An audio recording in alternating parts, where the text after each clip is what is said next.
सबसे पहले तो आज के इस केस को लेके कल से आप इन्वेस्टिगेशन में आप लोग लगे हुए हो, थोड़ा बहुत ब्रीफ करोगे सर, उसके बाद फर्दर सवाल आते होंगे। जी हाँ, ज़ांस्कार पुलिस स्टेशन में 25 फरवरी को एक FIR लॉन्च हो गया है। FIR number 1 2023 under section 295A 420 IPC। ये 25 फरवरी को FIR लॉन्च हो गया था on the basis of numerous complaints जो रिसीव हुए हैं हमें थ्रू वेरियस सोर्सेस एंड बहुत सारे इंडोर्स वगैरह आए हैं हमारे पास, चिट्ठियाँ आई थी। उस बेस पे एक्चुअली ये डेवलपमेंट काफ़ी पहले से चल रहा था। उसमें सबसे पहले तो एक कमेटी बनी हुई थी एडमिनिस्ट्रेशन की तरफ से। उस कमेटी के रिपोर्ट्स भी जो है वो सबमिट हुए हैं। उस कमेटी ने 3-4 महीने काफ़ी कुछ इवॉल्यूट करने के बाद उसमें काफ़ी मेंबर्स भी थे स्पॉट में जाके। उन्होंने एक कमेटी रिपोर्ट भी दिया था कि उन्होंने कहा था कि एक एजेंसी जो है वो इसमें इन्वेस्टिगेशन करनी चाहिए।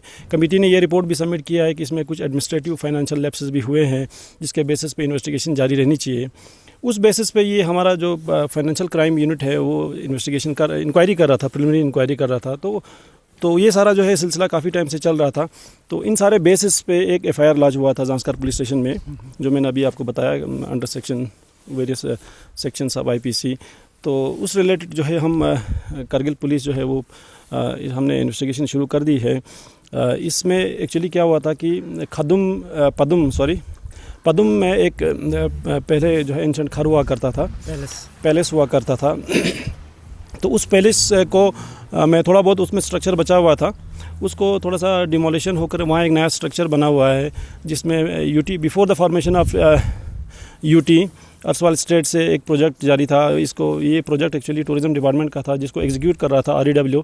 तो इसमें 2-3 डिपार्टमेंट्स इन्वॉल्व थे। After the formation of UT भी इसमें कुछ कोडल फॉर्मेलिटीज़ को वायलेट किया गया है एक्चुअली, और रीटेंडरिंग हुई है। DPRs 2-3 बार बने हुए हैं। कुछ फाइनेंशियल लैप्सेस भी कमेटी ने रिपोर्ट सबमिट किया था हुए हैं जो पाए गए। अभी हम इन्वेस्टिगेशन तो जारी है, हम देख रहे हैं कि किसका क्या रोल है इसमें। Tourism department, executive councillor, Zanskar affairs और REW Kargil, rural engineering Kargil जो इस प्रोजेक्ट को चला रही थी, उसमें लूपहोल्स हम सारे देख रहे हैं। इन्वेस्टिगेशन जारी है, किसका कितना रोल है वो सारा जो है वो टाइम टू टाइम आपको अपडेट किया जाएगा। सर जो केस हुआ है ईयर आपने बताया तकरीबन 2019-20।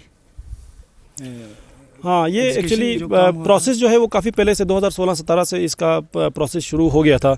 मतलब थ्रू वेरियस डेलीगेशंस जो है वो प्रोजेक्ट का जो इनिशियल स्टेज था, फिर कश्मीर से अप्रूवल वगैरह होकर आया है। उसके बाद फिर UT एडमिनिस्ट्रेशन, UT बनने के बाद फिर दोबारा इस प्रोजेक्ट को कंप्लीट करने की कोशिश की गई है डिपार्टमेंट ने।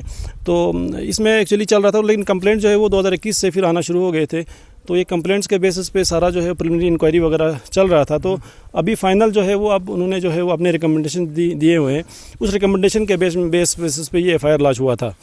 तो दूसरा ये है कि अभी हम तफ्तीश जारी कर रहे हैं डिपार्टमेंट्स में। हम जाके जो है वो इस इंक्वायरी के रिलेटेड या जितने भी डॉक्यूमेंट्स इस प्रोजेक्ट के रिलेटेड जितने भी डॉक्यूमेंट्स हैं इनके पास, डिपार्टमेंट के पास, चाहे वो in the form of DPRs हों या बहुत सारे जितने भी कागज़ चले हैं वो सारे हम सीज़ कर रहे हैं। मैं पिछले 2-3 दिनों से रूरल डेवलपमेंट के ऑफिस से, REW के ऑफिस से, टूरिज्म डिपार्टमेंट के ऑफिस से, आज हम एग्जीक्यूटिव काउंसलर के वहाँ से भी हम पूछताछ करने आए थे। तो इस रिलेटेड इन्वेस्टिगेशन जारी है।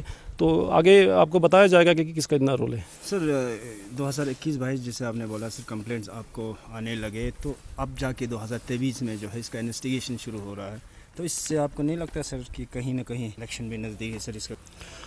नहीं जी, इसमें एक्चुअली कंप्लेंट्स जो मिले थे 2021-22 में जो आ गए थे, उसमें एक्चुअली आप किसी भी कंप्लेंट को लेके आप डायरेक्टली जाके FIR लॉन्च नहीं कर सकते हैं। इसमें एक्चुअली प्रिलिमिनरी इंक्वायरी चल रही थी। कमेटी ने अपना टाइम लगाया रिपोर्ट सबमिट करने में। तो मुझे नहीं लगता है कि इसमें ऐसा कुछ रोल है। हम तो अपना काम कर रहे हैं, पुलिस की इन्वेस्टिगेशन तो हमें करनी है कि किसी के बेस पे, किसी के बहकावे में आके तो हम ये काम नहीं कर सकते हैं। तो सर आखिरी सवाल होगा सर, एक क्वेश्चन थोड़ा इंपॉर्टेंट था सर। काफ़ी FIRs लगते हैं सर, चाहे कॉन्ट्रैक्टर के ख़िलाफ़ हो, डिपार्टमेंट के ख़िलाफ़ हो। रिसेंटली आपने लोगों ने देखा सर लैंडमार्क के खिलाफ भी काफ़ी FIRs तो दर्ज होते, बस उसका कोई आउटपुट हमें देखने को नहीं मिल रहा है सर लद्दाख पुलिस द्वारा। जी हाँ, FIR एक्चुअली जो होता है इन्वेस्टिगेशन का पहला पार्ट है FIR, first information report. Investigation उसमें फिर जारी रहती है। खासकर ये फाइनेंशियल इश्यूज़ में लेके थोड़ा सा टाइम लग ही जाता है। इसको जल्दी ही जो है वो चालान करने में मतलब इतना टाइम थोड़ा सा लग ही जाता है, क्योंकि आप देखेंगे ये FIR ज़ांस्कार पुलिस स्टेशन में लॉन्च हुआ है। फिर उसके बाद वहाँ पे स्पॉट में जाना है, बहुत सारे फॉर्मेलिटीज़ कर रहे हैं, पेपर डॉक्यूमेंट, कल सारे ये एक्चुअली ऑनरेबल कोर्ट को जवाब देना है, तो इसमें टाइम लगता ही लगता है। इन्वेस्टिगेशन जो है वो फुल प्रूफ करने की हम पूरी कोशिश करेंगे। लद्दाख पुलिस का पहला मोटिव है कि वो इन्वेस्टिगेशन फुल प्रूफ हो, ताकि रिस्पॉन्सिबिलिटी जो है वो फिक्स हो जाए। हमें भी जवाब देना है कल ऑनरेबल कोर्ट के पास, तो ऐसा कुछ भी नहीं है कि किसी के बहकावे में या किसी और बेसिस पे हम ऐसा काम करते हैं। तो अभी का जो प्रेजेंट जो इशू है सर, जो केस आया है, उसका अब नेक्स्ट स्टेप क्या होगा? Last question. अभी जैसे कि आपने मतलब सुना कि अगले 2-3 दिनों से जब से एफआईआर लॉन्च हो गया है, तो हम जितने भी डॉक्यूमेंट्स हैं, इसमें कोई भी इशू है, वो सारे जो है डॉक्यूमेंट्स हम इसको सीज़ करने की कोशिश कर रहे हैं, पूछताछ जारी है। बहुत सारे एजेंसीज़ के पास, इन एजेंसीज़ के पास हम गए थे, आपने देखा होगा कल परसों 3 दिन से, तब से हम बैठे नहीं हैं। आज हम यहाँ पे आए थे कौंसल सेक्रेटरीट में, एग्जीक्यूटिव काउंसलर के ऑफिस में भी। तो जितना हो सके हम इसको जो है वो इन्वेस्टिगेशन को फर्दर स्पीड अप करने की कोशिश करेंगे। Thank you. For more updates, subscribe to our channel Kargil Today. Click the show links and enjoy watching the videos. Like us on Facebook and follow us on Instagram. Keep watching Kargil Today. Keep enjoying Kargil Today, the only voice of Kargil Ladakh.